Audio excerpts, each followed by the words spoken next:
That is what we talk about here every day on Birds 365 EAGLS. Eagles, Eagles, Eagles. He's John McMullen. I'm Jody McDonald. We're hanging with you on a Football Friday, 28 days until, 25 days until the Eagles camp gets underway. So we're getting, in realistic terms, less than 3 weeks away from almost being there. And as of right now, John McMullen, did Eagles have 90 or 89 guys on their roster? I think at one point they were at 89. They had wiggle room. They had one extra guy they could put on. I'd have to count them up. I think. I won't ask you to count them up. I just wanted to know if you knew off the top of your head. Neither of us do. It's either 89 or 90. That's a lot of guys, and they will get down after camp. And remember, cut down not till the last week of preseason. There are no stages of the cuts down this year. It's all the way from 90 down to 53, which is going to be kind of weird. That day is going to be crazy. That's going to make preseason, Jody, even less meaningful because you're going to have all those guys for the entire time, if it's possible. They're at 88 plus the Matt Leo exemption. 89. That's what I thought with Matt Leo, and that doesn't really count, right? You said it's an exception, so it is a little bit different than in other years, but at least they have all 88. Some teams don't have that because guys have been found guilty of gambling on NFL games or gambling on NFL properties. The NFL levied out a couple more punishments yesterday, including year-long suspensions, which cost guys their jobs. I give a couple like the Colts. You get a year-long suspension. See you later. Bye. Whether you're one of our best 53 guys or not, whether we thought you were going to probably make the 53-man roster. No, you're not available for an entire year. See you later. Bye. And they're getting out the hammer and just cutting these guys. I know we talked about it, but I feel the need to bring it up whenever we have these suspensions again. NFL means business with this. Have these players not figured this out yet, that they're not goofing around? They're not putting out just a story or a narrative to try and keep their guys in line, that if you get caught, you're going to pay a heavy price for this. The players just not figured it out, that there was still some more yesterday, or these an isolated incident? I don't think it's isolated, and clearly some players haven't figured it out. But whenever you see these gambling commercials, Jody, what do you hear at the end? 1-800 whatever. If you have an addiction, call blah blah blah. Right. It is an addiction to some people. So I look. We've talked about this enough. I got a big problem with the way the NFL handles this, the hypocrisy of it.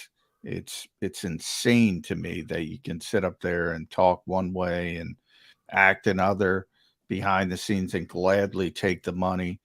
However, I'll also go, to people who say, well, the owners need to be responsible. Do they bet on the games? I mean, most of us have jobs, right? Most of us have bosses or owners. Hey, guess what? They don't have the same rules as us. Not in anybody. Use it in your own life. That's a dumb argument. That's just the way it is. You're an employee, not the owner. So that part I kind of throw out there. But the hypocrisy of the lack of education, and I bring this up because they just had a conference call with us reporters 10 days ago, maybe. It's like, why now? Why the hell didn't you have it why? Because they do everything by the seat of their pants. So, first make the rules very clear, very concrete. I think it's easier to say, hey, don't gamble, period. Or it's a suspendable offense. Don't say, oh, you can gamble on basketball, but you can't gamble on football, which makes sense. Football should be common sense for these guys. So I don't have as much empathy for the guys who bet on actual football. But for the guys who bet on other sports and things like that, but did it on team property, I mean, or a team hotel on the road trip. I mean, come on. And I've said before, there's got to be stages of this.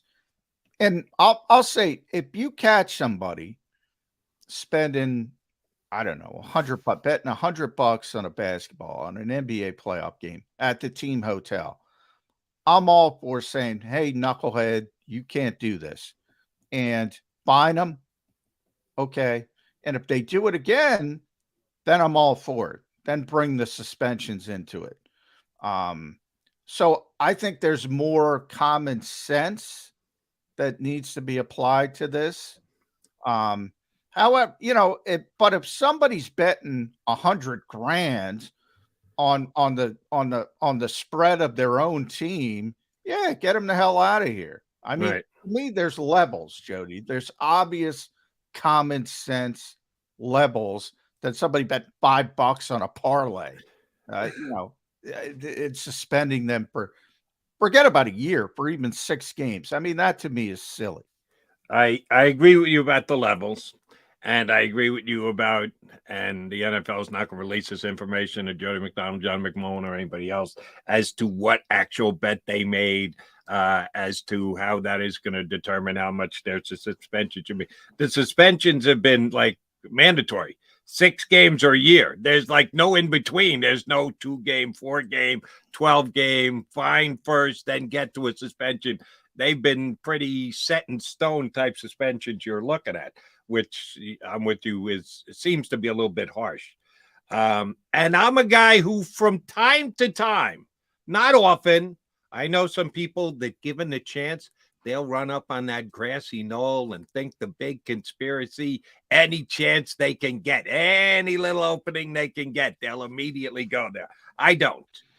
Every once in a while, I'll go a step or two and go, I don't have every piece of evidence to prove, but this makes a little bit of a sense to me.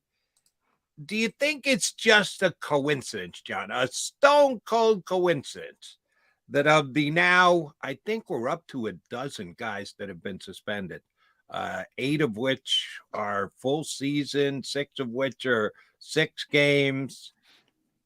None of them would be considered star players. Most of them are considered best role players. In our first segment, we debated a little bit on who's a backup, who's a starter, how do you define that, number of snaps played, everything else. The guys that the hammer has come down on, no superstar type players. Is there a chance that there are a couple of different sets of rules? You just talked about want it to be a step process that start with fines before you get the suspensions. Why does it have to be 6? Why can't it be 3 suspensions? Why can't it be 12 games rather than 6 or a year? Those seem to be the 2 lines that they've drawn now in the sand. Does the NFL have different punishments and or way that they handle things, what they find out for the level of star you are in the National Football League? No, I mean, same thing I said with levels, same thing applies here. I'm all for a good conspiracy, but I'm not going to be Mike Florio. There are certain things like, one of the things I can't stand, like I can't even go on Twitter during a Sixers playoff game, Jody, because it starts from, basically 2 minutes in the game. Oh, crappy call, this, that. Oh, it's just constant people talking about the officials instead of what's going on the floor, and it drives me insane. But then again, Tim Donaghy exists, and he was doing some untoward things. Now, Tim's from Havertown, by the way. He'd probably be helping out the Sixers if anything. But anyway, I digress. There's levels to it. These things have happened in the past. You can go all the way back to, you're a New York guy, City College in New York, big college gambling scandal. People have shaved points. It seems to be easier in basketball than other sports. So it has happened before. And I get why leagues are concerned about it. As far as, average players or below average players versus star players, look, they've suspended star players for other reasons. Whether it's PEDs, Lane Johnson in Philadelphia, Sean Merriman, who was Defensive Player of the Year candidate, um, had a big PED suspension. No, I'm not going to go that far, but as far as you did throw a couple stars names out there. One position you did not throw out there as far as stars go is the guy that the ball gets snapped to. I don't remember any quarterbacks prior to gambling, any other PEDs, any other potential suspension. When was the last time a star quarterback was suspended for anything? Tom Brady for deflating footballs. Good point, Johnny Mac. Yeah. You got me there. I forgot about Brady. And man, by the way, he fight it tooth and nail. Yeah, you talk about not accepting responsibility. Damn, Brady fought for every last second he could potentially stand the field. He almost, and by the way, his suspension was stupid, and he's the biggest star in the game. So I mean, that kind of proves they will suspend players. Right. He almost took that to the Supreme Court, by the way. Oh, he fought the fight. Well, Ted Olson, who was his lawyer, former Solicitor General of the United States, so he's got a good feel. He told him, "Well, you're not winning, Tom." So he took it as far as he could go, and then because I think a lot of people don't understand when things like that. I wrote about this a lot. That's why I can talk about it.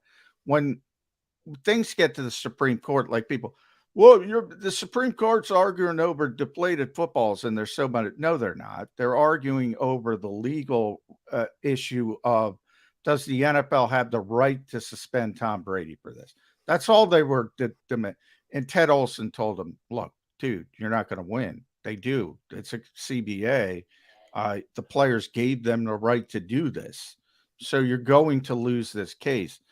So he took it as far as he could, and he was trying to make a point. And I get that point, but it does prove that they're willing to suspend, and that's literally the biggest star of the game. Very true. In the game. And a couple of guys on our stream pointed out, Master Taz, Deshaun Watson too, which is very true.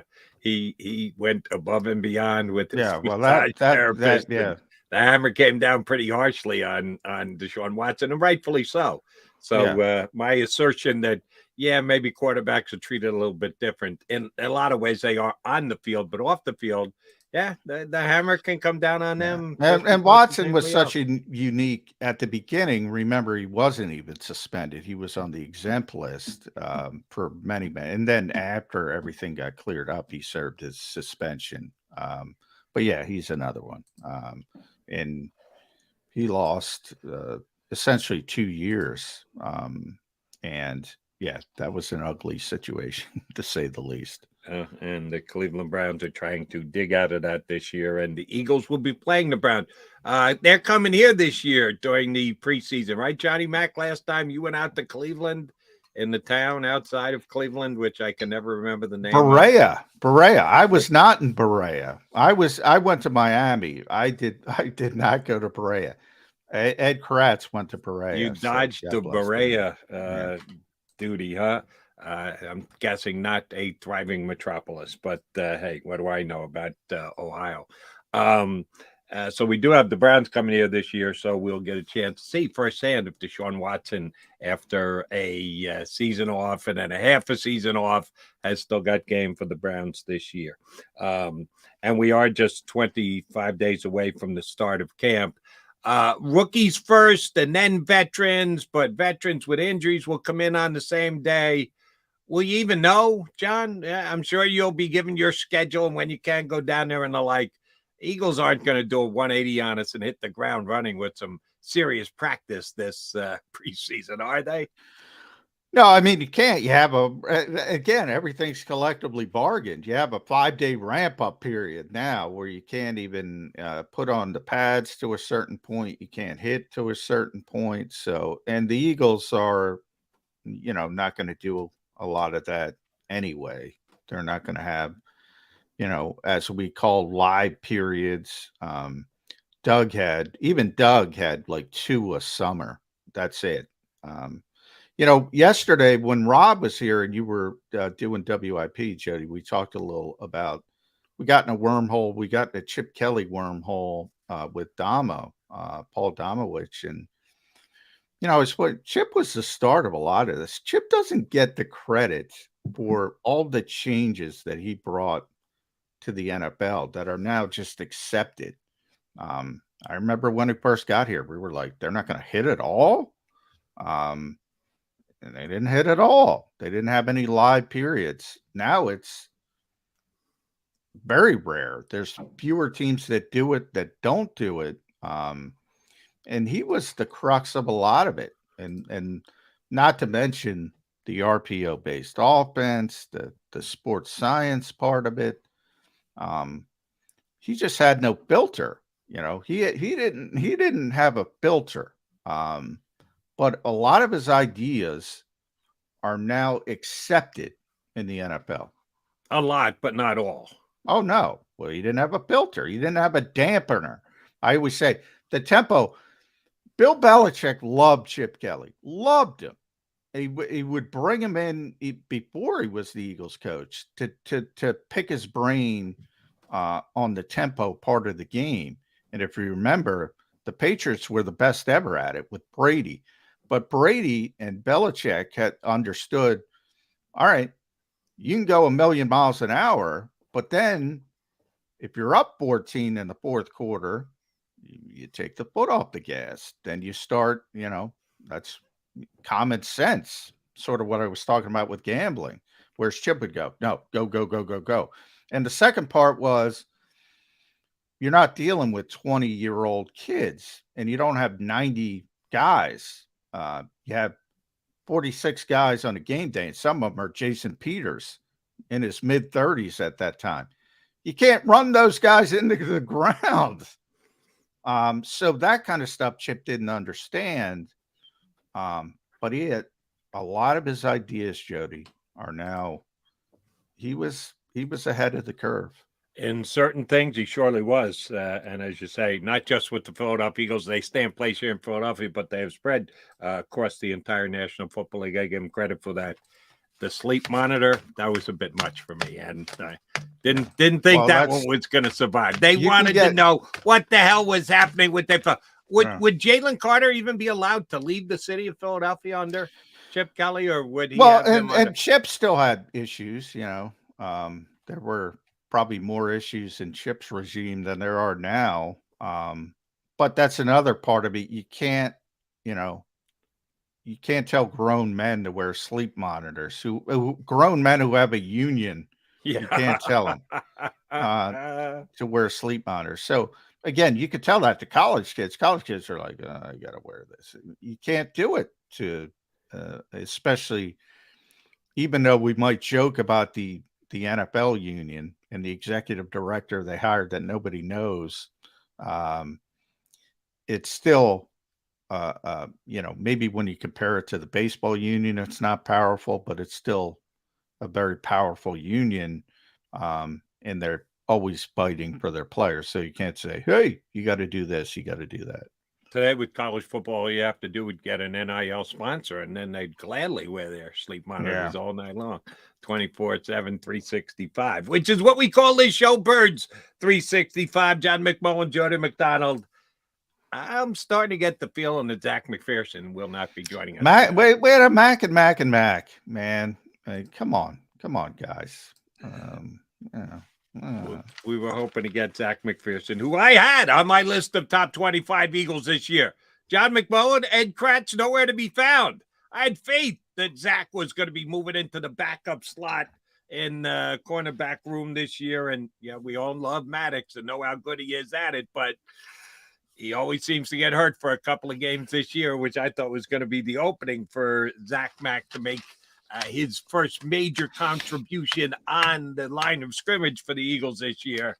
He doesn't look like he's going to be making it here on Birds 365. So Jody Mac, coming back. We'll continue to chop up the birds And coming up in less than 20 minutes, slightly over 20 minutes from now, Andrew DeCecco from InsideTheBirds.com is going to hop aboard Birds 365.